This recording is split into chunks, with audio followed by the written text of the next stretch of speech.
देश को झकझोर देने वाले एक्ट्रेस तुनिशा शर्मा की मौत के मामले में कई नए खुलासे हुए हैं। मौत की इनसाइड स्टोरी क्या है, जांच कहां तक पहुंची है, एक एक अपडेट, एक एक ब्रेकिंग न्यूज हम आपको बताएंगे।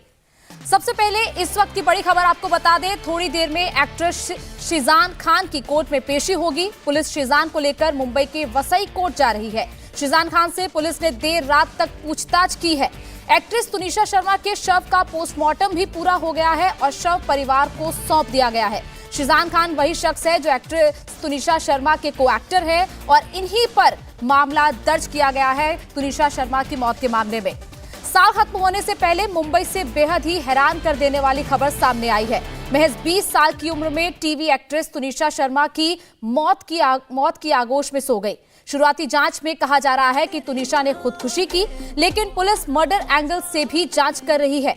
पुलिस ने परिवार की शिकायत पर तुनिशा के को एक्टर और सीरियल अली बाबा दास्ताने काबुल के लीड एक्टर शीजान खान को गिरफ्तार कर लिया है। शीजान पर मामला दर्ज किया गया है और आज कोर्ट में शीजान की पेशी की जाएगी। तुनिशा और शीजान एक दूसरे से काफी करीबी थे, दोनों को एक्टर थे। ऑर्गेनिक फार्मिंग करेंगे तो सिर्फ आपकी ही सेहत ही नहीं बल्कि आपके पैसों की सेहत भी अच्छी रहेगी। ऑर्गेनिक फार्मिंग सीखनी है तो फ्रीडम ऐप को अभी डाउनलोड करो। और ये भी खबरें सामने आ रही हैं कि दोनों रिलेशनशिप में थे, जिसके बाद दोनों का ब्रेकअप हुआ और ब्रेकअप से हर्ट होकर ही तुनिशा ने आत्महत्या की। हालांकि पुलिस इस पूरे मामले को आत्महत्या के साथ साथ सभी एंगल से इस मामले की जांच कर रही है। तुनिशा की बॉडी का पोस्टमार्टम हो गया है और शव परिवार को सौंप दिया गया है। मुंबई से हमारे संवाददाता राजीव सिंह इस वक्त हमारे साथ जुड़े हैं। राजीव, क्या अपडेट है इस पूरे मामले पर? कितनी देर में कोर्ट में पेशी की जाएगी और क्या परिवार के किसी सदस्य से आपकी बात हो पाई है तुनिशा के?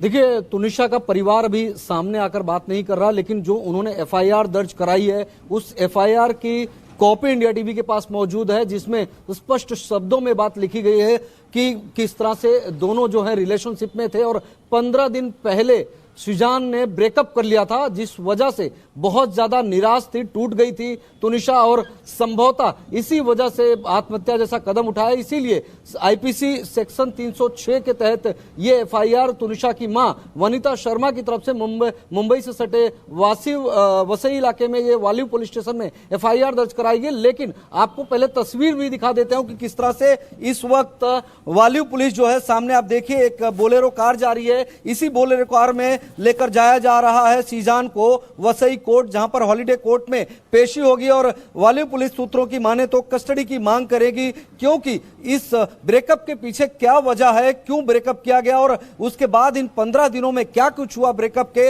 आखिर इतना ज्यादा डिप्रेस कैसे हो गई तुनिशा की उसने आत्महत्या जैसा कदम उठाया। क्योंकि जो तस्वीरें कल सेट की आई थी सामने, जो खुद तुनिशा ने अपने इंस्टाग्राम पर पोस्ट किया था, उसमें बहुत ज्यादा खुश नजर आ रही थी, मेकअप करा रही थी, हंस बोल रही थी। आज उस सेट पर भी हम गए थे, कुछ लोगों से हमारी ऑफ कैमरा भी बात हुई। इसके बाद सेट पर हमने तमाम चीजें भी देखी कि एक अच्छा माहौल था, लेकिन इस दौरान एक ब्रेक हुआ सेट पर और उसके बाद में तुनिशा जब मेकअप रूम में गई तो वहां से दोबारा लौटी नहीं। तुनिशा ने खुद को हैंग कर लिया था, चूंकि पोस्टमार्टम रिपोर्ट अब सामने आ गई है, जिसमें ये बात क्लियर हो गई कि दम घुटने की वजह से मौत हुई है। तो आत्महत्या तो की गई है, लेकिन आत्महत्या के कारणों की जांच की जाएगी और आत्महत्या के कारण की जो बात सामने आ रहे हैं, जिस तरह से वनिता शर्मा जो तुनिशा की मां है, उन्होंने जो आरोप लगाया है वो बहुत महत्वपूर्ण है। फिलहाल तस्वीरें आप देख सकते हैं कि किस तरह से वाली पुलिस जो है लेकर निकली है शीजान को वसई कोर्ट ले जाने के लिए और अभी लगभग यहां से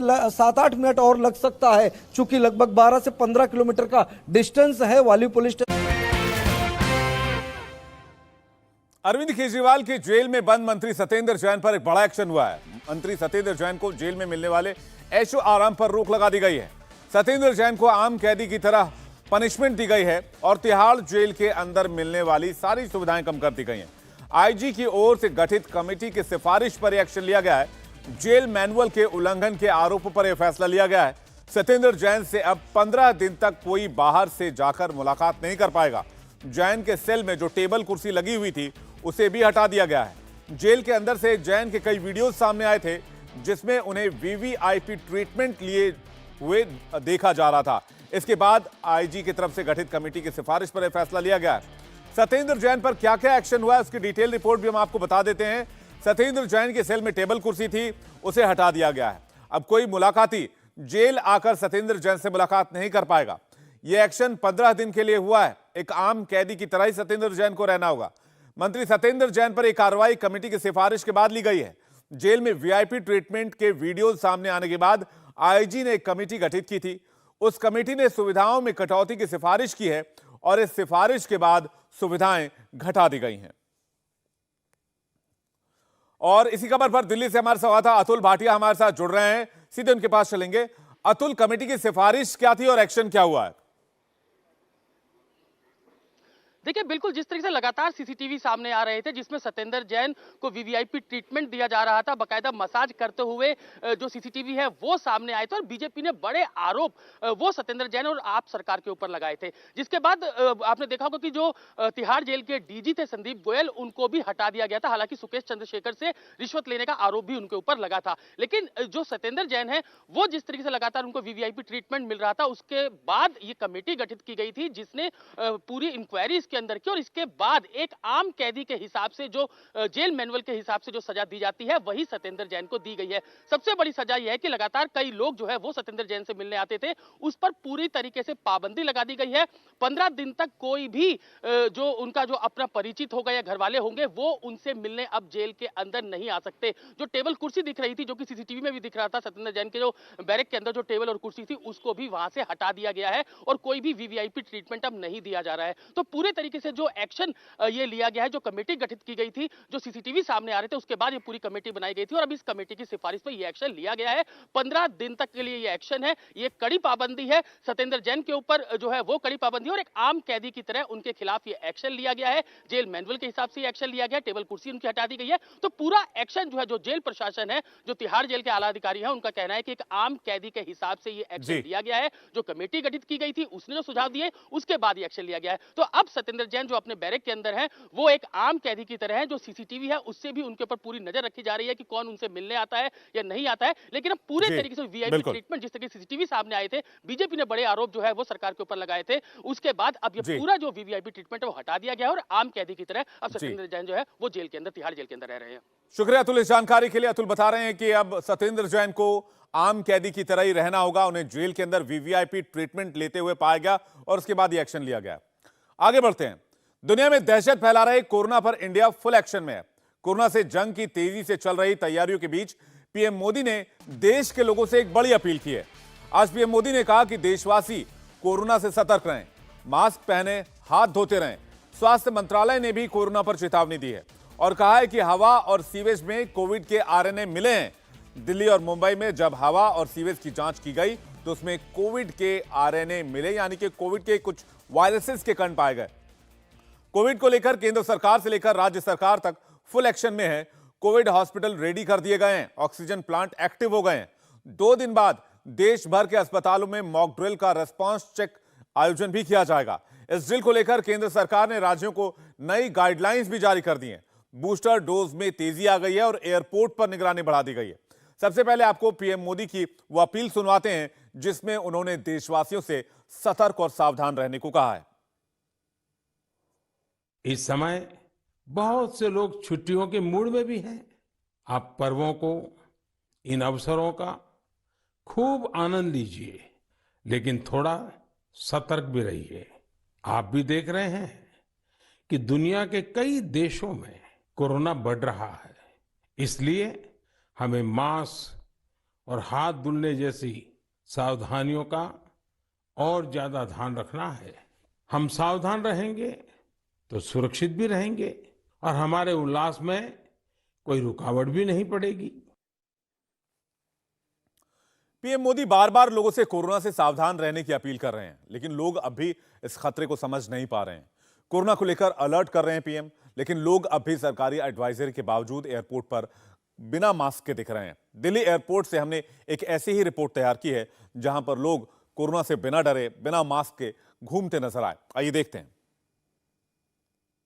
देश में कोरोना की चौथी लहर की आशंका को देखते हुए प्रशासन हर वो कदम उठाने को आतुर है जो कि लोगों की एक तरीके से सहायता करे, उनको किसी तरीके से नुकसान, कोविड का खतरा ना हो। इसी बीच सरकार ने आईजीआई एयरपोर्ट पर रैंडम कोविड टेस्टिंग की एडवाइजरी जारी की है। 24 तारीख से जो विदेश से नागरिक आ रहे हैं उनकी रैंडम कोविड टेस्टिंग की जा रही है और ये जिस फ्लाइट से आ रहे हैं उसी कंपनी को सौंपा गया है। उस फ्लाइट के 2% यात्रियों का कोविड टेस्ट कराना अनिवार्य है। और आप ये तस्वीर देख रहे हैं, ये आईजीआई एयरपोर्ट का अराइवल सेक्शन है।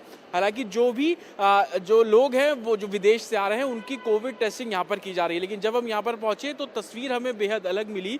जो लोग बाहर यहाँ पर खड़े हैं आप देखेंगे ज़्यादातर जो ऐसे लोग हैं जो कि मास्क नहीं लगा रहे हैं, क्योंकि प्रशासन ने लोगों को ये एडवाइस किया है कि वो किसी भी सार्वजनिक जगह पर अगर जा रहे हैं तो मास्क यहाँ पर लगाएं। इसी तरीके की तस्वीर आप पूरे एयरपोर्ट परिसर में देखेंगे। ज़्यादातर जो आपको लोग यहाँ पर नजर आ जाएंगे वो बिना मास्क के घूमते हुए आपको यहाँ पे नजर आ जाएंगे। हालांकि जो भी फ्लाइट से इंटरनेशनल फ्लाइट से लोग भारत या दिल्ली आ रहे हैं उनका कोविड टेस्ट अब यहाँ पर कराया जा रहा है। फ्लाइट के 2% लोगों का कोविड टेस्ट यहाँ पर किया जा रहा है। थर्मल स्क्रीनिंग अंदर की जा रही है और जो आरटी-पीसीआर टेस्ट है उनके सैंपल्स कलेक्ट करके लोगों को यहाँ से भेजा जा रहा है। लेकिन लोगों को सावधानी बरतने की ज़रूरत है। जो प्रोटोकॉल है कोरोना का उसको फॉलो करने की ज़रूरत है, मास्क लगाने की ज़रूरत है, सोशल डिस्टेंसिंग का पालन करने की ज़रूरत है। लेकिन तस्वीर बेहद उल्टी यहाँ पर कि ज़्यादातर जो लोग हैं आप यहाँ पर नज़र आ जाएंगे आपको कि वो मास्क नहीं लगा रहे हैं, जो कि लोगों की सेहत के लिए हानिकारक है। और सरकार की एडवाइजरी है कि वो यहाँ पर जो प्रोटोकॉल है कोविड का प्रोटोकॉल उसको फॉलो कराए और उसी के चलते जो अथॉरिटी से जुड़े लोग हैं वो लोगों को एडवाइस करते हुए भी नजर आ रहे हैं। वही कोरोना वायरस पर महाराष्ट्र से एक बड़ी खबर आ रही है। महाराष्ट्र में कोरोना वायरस से एक शख्स की मौत हो गई है। महाराष्ट्र में 24 घंटे के अंदर कोरोना के 38 नए मामले सामने आए हैं। राज्य सरकार ने कहा है कि पूरे महाराष्ट्र में कोरोना के 136 एक्टिव केस हैं। सबसे ज्यादा केस मुंबई और पुणे में है। मुंबई में कोविड के समय 44 केस हैं। पुणे में भी अभी इस वक्त 44 कोरोना पीड़ित हैं। महाराष्ट्र में कोरोना से एक शख्स की मौत हो गई है। सरकार ने गाइडलाइंस भी जारी की है, लेकिन लोग कोविड प्रोटोकॉल का पालन नहीं कर रहे हैं। अब से थोड़ी देर पहले जो तस्वीरें हमारे सामने आई हैं उस पर भी हम आपको रखेंगे। शिरडी से तस्वीर सामने आई है। ये देखिए, शिरडी से मंदिर से आई है तस्वीर। ना मास्क है ना सोशल डिस्टेंसिंग है। ज्यादातर लोग खुलेआम कोविड प्रोटोकॉल का उल्लंघन करते नजर आ रहे हैं। देश की सरकार पीएम मोदी खुद लगातार ये अपील कर रहे हैं कि जो मास्क है उसका इस्तेमाल करें, हैंड सैनिटाइजर का इस्तेमाल करें, हाथ धोते रहें, लेकिन मास्क इक्का दुक्का लोगों ने ही इस्तेमाल किया हुआ है। दिनेश मौर्य की एक रिपोर्ट आपको इसी से जुड़ी हुई दिखाते हैं। साई की नगरी शिरडी में आज आस्था का जनसैलाब उमड़ा है, लेकिन भक्तों के इस जनसागर की वजह से प्रशासन की भी चिंता बढ़ गई है। इन तस्वीरों को देखिए और समझिए कि किस तरह से लोग यहाँ पर हजारों की संख्या में पहुँच रहे हैं, लेकिन दर्शनों के लिए आ रहे इन भक्तों को जो अपील सरकार और साई संस्थान द्वारा की गई है कि लोग मास्क पहने, सोशल डिस्टेंसिंग का पालन करें, सरकार और प्रशासन की इस अपील को नज़रअंदाज किया जा रहा है। कुछ भक्त ज़रूर है जिन्होंने मास्क पहना है, लेकिन ज़्यादातर भक्त ऐसे हैं जो मास्क के नियम का उल्लंघन कर रहे हैं और इसीलिए सबसे ज़्यादा चिंता सरकार को है, शिरडी प्रशासन को है। आज क्रिसमस का दिन है, ऐसे में 1 लाख से ज़्यादा श्रद्धालु यहाँ दर्शनों के लिए पहुँचने वाले हैं और जिस तरह से भीड़ उमड़ रही है उस वजह से संक्रमण का खतरा और भी बढ़ गया है। यहाँ पर साई संस्थान के जो कर्मचारी है वो लगातार अपील कर रहे हैं कि मास्क पहने भक्त, क्योंकि कोरोना की इस लड़ाई में मास्क बहुत बड़ा हथियार है और इन्हीं तमाम चीज़ों को देखते हुए लगातार प्रशासन कह रहा है, अनाउंसमेंट भी किया जा रहा है कि भक्त जो है वो मास्क पहने। आपको बता दें, महाराष्ट्र में पिछले 24 घंटे में 38 कोरोना के नए मामले सामने आए हैं। शिरडी अहमदनगर जिले में आता है। यहाँ पर 6 एक्टिव केसेस अब भी है। पिछले 24 घंटे में एक व्यक्ति की कोरोना से मौत भी हुई है। जो लोग अभी भी कोरोना को हल्के में ले रहे हैं उन्हें चीन से आने वाली तस्वीरों को और खबरों को जरूर देखना चाहिए। चीन में कोरोना कंट्रोल से बाहर हो चुका है। लगातार बढ़ती तबाही के बीच चीन की चालबाजी भी नाकाम हो रही है। चीन के स्वास्थ्य विभाग से जुड़े सरकारी डेटा लीक हुए हैं, जिसके मुताबिक जहां जहां हालात बद से बदतर हुए उन इलाकों के नाम है। खबरों की माने तो 25 करोड़ से ज्यादा लोग संक्रमित हो चुके हैं और जनवरी में इससे कई गुना ज्यादा तबाही मचेगी। हालांकि सरकार इन आंकड़ों को लगातार छिपाती आई है। चाइनीज सरकार ने इन आंकड़ों पर पाबंदी लगा रखी है, लेकिन स्वास्थ्य विभाग के दस्तावेज से साफ हो गया है कि चीन तबाह हो चुका है। चीन में तबाही आ चुकी है कोरोना से। आपको चीन के मौजूदा हालात की तस्वीरें दिखा रहे हैं। यहां मुर्दा घरों में ताबूतों के ढेर लगे हुए हैं। अंतिम संस्कार करने के लिए वेटिंग टाइम 30 दिनों तक का है। अस्पताल में जगह नहीं बची है और जमीन पर मरीज पड़े हुए हैं। शवों के रखने की जगह कम पड़ गई है। अस्पतालों के गलियारों में सिर्फ लाशों का अंबार नजर आ रहा है। लोग इलाज के लिए सड़कों पर रस्सियों के सहारे ड्रिप लेकर बैठे हुए हैं। फुटपाथ पर मरीजों की भीड़ लगी हुई है। बेहाल चीन में लोग अब अपनों के शव को घरों के बाहर ही जला दे रहे हैं, क्योंकि मुर्दा घर में शव दफनाने के लिए 5 से 6 दिन की वेटिंग है। अंतिम संस्कार के लिए वेटिंग 20 से 30 दिनों के लिए। दवा घरों में जरूरी दवाइयां नहीं बची हैं, लेकिन चीन अभी भी चालबाजी के जरिए पूरी दुनिया से इस तबाही की जानकारी छिपा रहा है। वो तमाम जानकारियां छिपा रहा है जिससे पूरी दुनिया के लोगों को सही जानकारी मिल सकती है और उनका भला हो सकता है। चीन के स्वास्थ्य विभाग के लीक डेटा के मुताबिक 1 से 20 दिसंबर के बीच 25 करोड़ लोग संक्रमित हुए हैं। यानी 20 दिनों में चीन की 18% आबादी इंफेक्टेड हो चुकी है। 20 दिसंबर यानी कि बीते मंगलवार को चीन में 3 करोड़ 70 लाख नए केस सामने आए और हर दिन 5,000 से ज्यादा मरीजों की मौत भी हो रही है। रिपोर्ट की माने तो 3 महीने में मौत का आंकड़ा 20 लाख तक जा सकता है और नए साल का पहला महीना चीन को खून के आंसू रुलाने पर मजबूर कर देगा। जबकि अगले साल यानी कि 2023 में 80 करोड़ से ज्यादा लोग कोरोना से संक्रमित हो सकते हैं। ये चीन के स्वास्थ्य विभाग के लीक डेटा में दावा किया गया है। तो हर दिन कोरोना से 5,000 लोगों की जान जा रही है। 3 महीने में 20 लाख लोगों की मौत हो चुकी है। चीन में कोरोना इस वक्त पीक पर है, जो कि जनवरी महीने में और ज्यादा ऊपर जा सकता है। 20 दिन में 18% आबादी इंफेक्टेड हो गई है। 20 दिसंबर को 4.25 करोड़ नए केस सामने आए। हर दिन कोरोना से 5,000 मरीजों की मौत हो रही है। 3 महीने में 20 लाख मौत की आशंका है। जनवरी 2023 में चीन में कोरोना पीक पर होगा और साल 2023 में 80 करोड़ लोग संक्रमित हो सकते हैं कोरोना की इस लहर से। यानी कि चीन की कमर टूट चुकी है। तस्वीरों को आप देखिए, आपको जहां भी आप इन तस्वीरों को देखेंगे, जो भी तस्वीर आप देखेंगे उसमें आपको दिखेगा कि लोग कितने परेशान हैं। हर तरफ लाशों का अंबार दिख रहा है, हर जगह लाशें पटी पड़ी हुई हैं। अस्पताल के गलियारों की बात करें, सड़कों की बात करें, लोगों के घरों की बात करें, मुर्दा घरों की बात करें, हर जगह लाशों का अंबार लगा हुआ है। और इसलिए देश में यह अपील की जा रही है कि कोरोना से सतर्क रहें, सावधान रहें, हाथ को सैनिटाइज करें, हाथ को साफ रखें, मास्क पहने, भीड़ भाड़ वाले इलाकों में जाने से बचें। आपको याद होगा कि पिछले साल भी देश में कुछ वक्त के लिए आंशिक लॉकडाउन लगाया गया था, कुछ जैसे जिम, बाकी इस तरह की चीजों को बंद किया गया था। इस तरह के फैसले ना लेना पड़े, इसलिए आपको सतर्क होना होगा। भारत में अभी सबसे कम 170 केसेस आए हैं, लेकिन दुनिया में कितनी तबाही ये कोरोना मचा रहा है यह हम आपको बता रहे हैं। देश के अलग अलग देश है दुनिया के, उनके आंकड़े हम दिखा रहे हैं। जापान में एक दिन में 340 लोगों की मौत हो चुकी है। दक्षिण कोरिया में 70 लोगों की मौत हो चुकी है। इसी तरह रूस की बात करें तो 54 लोगों की एक दिन में कोरोना से मौत हो चुकी है। ताइवान में 36 लोगों की जान चली गई है और तेजी से यह आंकड़ा बढ़ता जा रहा है। चीन में कोरोना से लोग मर रहे हैं, लेकिन वहां की सरकार सच्चाई पर पर्दा डालने में जुटी हुई है। अपने लोगों को बचाने के बजाय चीन की सरकार सरकारी डेटा, कोरोना के डेटा को छिपाने की हर मुमकिन कोशिश कर रही है। और इसी कड़ी में चीन ने कोरोना पर डेटा जारी करने से साफ इनकार कर दिया है। चीन के स्वास्थ्य आयोग ने ऐलान किया है कि कोरोना पर सरकारी आंकड़े रिलीज नहीं किए जाएंगे। चीन में सरकारी डेटा लीक होने के बाद हैरान करने वाले खुलासे हुए हैं। 25 करोड़ से ज्यादा लोग संक्रमित हुए हैं। हर दिन 5,000 मरीजों की जान जा रही है। ऐसे में अब चीन आंकड़े छिपाकर अपनी करतूतों पर न सिर्फ पर्दा डालने की कोशिश कर रहा है, बल्कि पूरी दुनिया को कोरोना से जुड़े मामलों को लेकर अंधकार में रखने की कोशिश कर रहा है, जिससे पूरी मानव जाति का नुकसान हो सकता है। तो चीन में कोरोना के कहर से अस्पतालों में भयावह मंजर है। अस्पताल लाशों से भरे पड़े हैं। वहीं बताया जा रहा है कि चीन के ज्यादातर अस्पतालों में ऑक्सीजन भी खत्म होने वाला है। ऐसे में कोरोना मरीजों की मौत का आंकड़ा तेजी से बढ़ रहा है। चीन के सोशल एक्टिविस्ट लगातार इन चीजों की तस्वीर सोशल मीडिया पर डाल रहे हैं। वो दुनिया को दिखा रहे हैं कि चीन में हालात कितने खराब हो गए हैं, लेकिन चीन की सरकार ये मानने को तैयार नहीं, और चीन की सरकार ये जानकारी चीन से बाहर नहीं निकलने देना चाहती है। सोशल एक्टिविस्ट ऐसे तमाम वीडियोस को सोशल मीडिया पर डाल रहे हैं। देखिए, तस्वीरों में आप जहां तक देखेंगे 1, 2, 3, 4, 5, 6 दर्जनों की गिनती में ये लाशों के पैकेट्स पड़े हुए हैं। ये पॉली बैग्स में लाशों को रखा गया है ताकि संक्रमण बाहर ना निकले। हर कमरे में आपको दर्जनों लाशें दिख जाएंगी जो एक कतार में रखी गई हैं और ये कोरोना से जिनकी मौत हुई है उन लोगों की लाशें हैं। आपको चीन के अस्पतालों की तस्वीर दिखा रहे हैं। चीन के अस्पतालों में इलाज के लिए बेड नहीं बचे हैं। संक्रमित मरीज जमीन पर पड़े हुए हैं और इनकी सुध लेने वाला तक कोई नहीं है।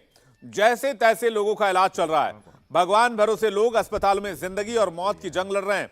एक और तस्वीरें आप देखिए, एक एक अस्पताल में एक एक कमरे में कितने मरीजों का इलाज किया जा रहा है, लेकिन किसकी जान बच पाएगी ये कहना बहुत मुश्किल है।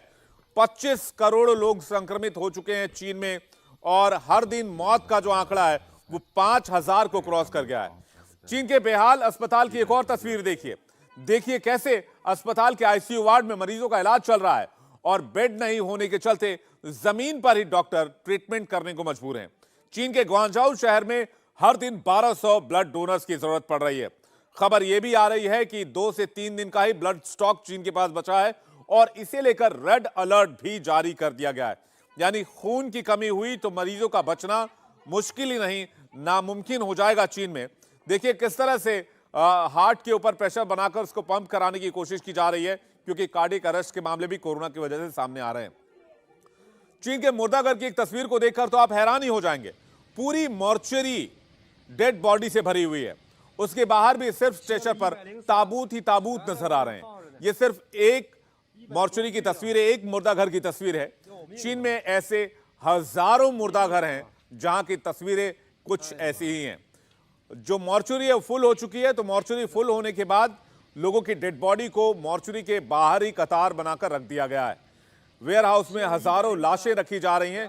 ऑर्गेनिक फार्मिंग करेंगे तो सिर्फ आपकी ही सेहत ही नहीं बल्कि आपके पैसों की सेहत भी अच्छी रहेगी। ऑर्गेनिक फार्मिंग सीखनी है तो फ्रीडम ऐप को अभी डाउनलोड करो। क्योंकि क्रिमेशन करने के लिए, अंतिम संस्कार करने के लिए जो वेटिंग टाइम है वो 20 से 30 दिनों का बताया जा रहा है। ऐसे में घर में इन डेड बॉडीज को रख पाना चीन के लोगों के लिए संभव नहीं है, इसलिए इन्हें मॉर्चरी में रखा गया है। लेकिन मॉर्चरी में भी अब जगह नहीं बची है। चीन के एक और अस्पताल की तस्वीर आपको दिखाते हैं। यहां डेड बॉडी को अस्पताल के गलियारों में रखा गया है और रास्तों में शव पड़े हुए हैं। कोरोना से हर दिन हजारों लोगों की मौत हो रही है और अस्पतालों में मातम पसरा हुआ है, घरों में मातम पसरा हुआ है। लेकिन चीन की सरकार ये आंकड़े छिपा रही है, इन आंकड़ों को दुनिया के सामने नहीं रख रही है। सोशल एक्टिविस्ट चीन की सच्चाई लगातार दुनिया के सामने ला रहे हैं। ये तस्वीर हम आपको दिखा रहे हैं जहां पर कैमरा जिस भी कमरे में जा रहा है वहां आपको डेड बॉडीज दिख रही हैं, वहां लाशों का अंबार दिख रहा है। चाहे वो अस्पताल का कमरा हो, अस्पताल का कॉरिडोर यानी कि गलियारा हो, आपको हर जगह डेड बॉडीज नजर आएंगे। ये वो लोग हैं जिनकी मौत कोविड-19 की वजह से हुई है और एक बार फिर से साल की शुरुआत होने जा रही है 2023 में और चीन ने दुनिया के सिर पर कोविड का संकट एक बार फिर से खड़ा कर दिया है। इंडिया टीवी हर वक्त हर जगह डाउनलोड करने के लिए सर्च करें India TV news Google play store या ऐप स्टोर पर।